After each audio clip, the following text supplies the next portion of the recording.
Hey V's, I'm Marie from Humblebee and Me, and today we are making a beautiful foaming coconut clay cleanser.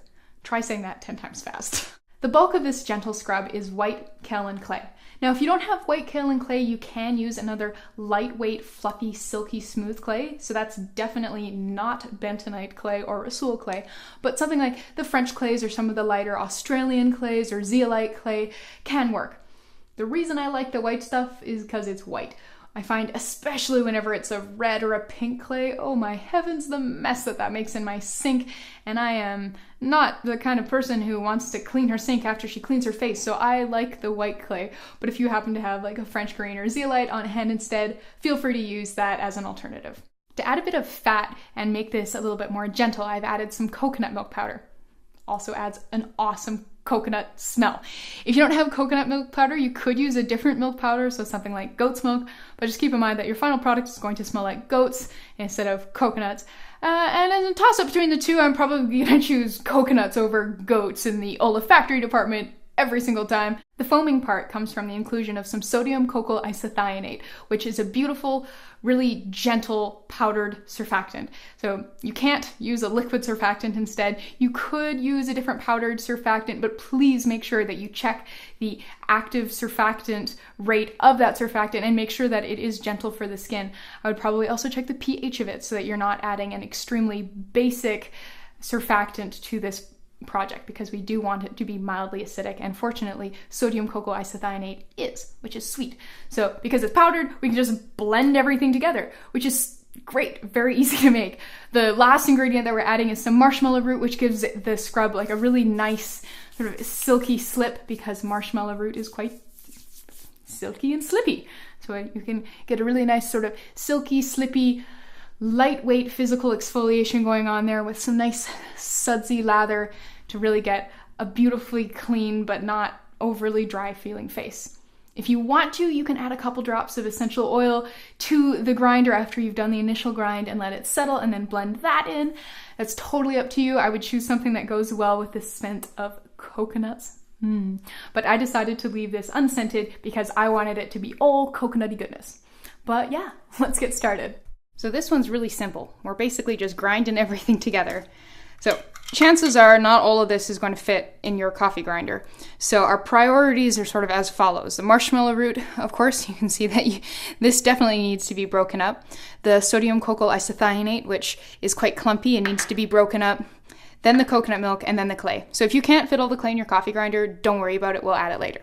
So we have 1 gram of marshmallow root, 7 grams of sodium Cocoyl isethionate, 6 grams of coconut milk powder, and you could use a different milk powder if you wanted, and then as much white kaolin clay as we can get in there. I'm gonna pop our lid on here and give this a very thorough grinding.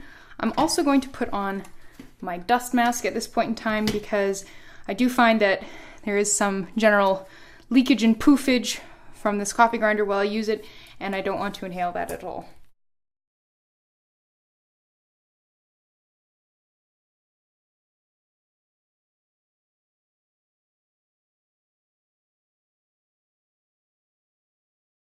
Okay, so I'm gonna leave this to settle for about 10 to 20 minutes. I'm basically just gonna set it aside and go do some other things for a while, because when I pull the lid off of this, you're gonna get a great big poof of floaty facial powder because it's all been really, really agitated. So we wanna give this plenty of time to settle so that we don't get a great big cloud of it coming out. So it's been about 20 minutes and this has settled a good amount, but I'm still popping my dust mask back on because I don't want to inhale any of these powders when we work with them. So on we go.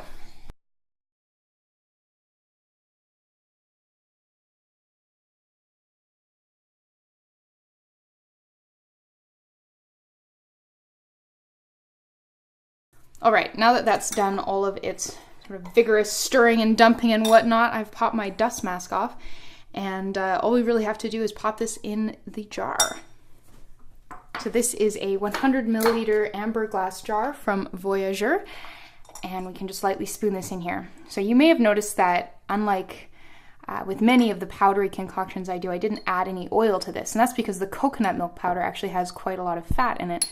And so you can see that this does have sort of that mildly sort of chalky appearance that powders that have oil in them get.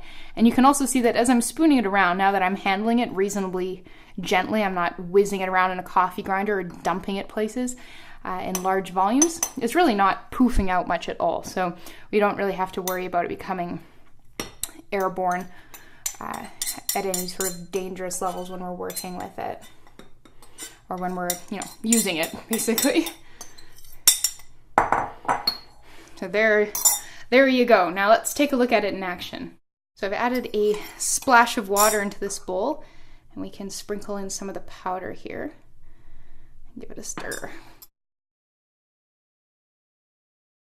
And there you can see the mild lather coming up. So when you use this for yourself, what I would recommend doing is tapping a little bit of the powder into a damp hand, and then you can kind of sprinkle a couple drops of water into that, and then you can start working with that and use that to wash your face with.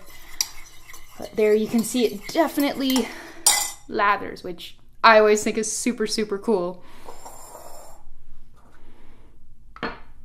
So there you go. You just made a foaming coconut and clay facial cleanser. Thank you so much for watching. Please subscribe and check the description box below for the full written recipe with the amounts in both metric and imperial, and the links to this recipe on my blog, where you'll find much more detailed written out instructions, as well as information on where I got all of the ingredients and all of the equipment and the packaging. See you next time.